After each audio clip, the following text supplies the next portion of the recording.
আরে উন্নয়নের সরকার, শেখ হাসিনা সরকার, আমরা তো সুখে আছি, বেশ আছে বলতে হবে।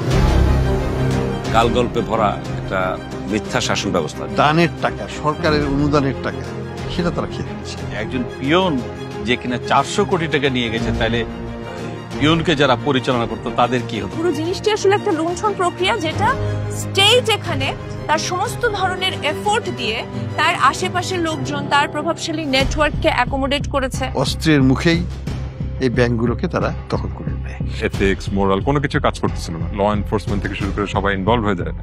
তখন তো অ্যাকচুয়ালি ইন্ডিভিজুয়ালি কারোর কিছু করার থাকে না। সকালবেলা ঘুমের থেকে উঠেই কিন্তু একটা বয়ান দিতেন যে আমি এত উন্নয়ন করেছি। বিভিন্ন আর্থিক প্রতিষ্ঠান, ব্যাংক, এসব প্রতিষ্ঠান থেকে টাকা সরিয়ে নিয়ে এগুলো আত্মসাৎ করা হয়েছে। 10 টাকার কাজ হয়েছে 100 টাকায়, 100 টাকার কাজ হয়েছে 1000 টাকা।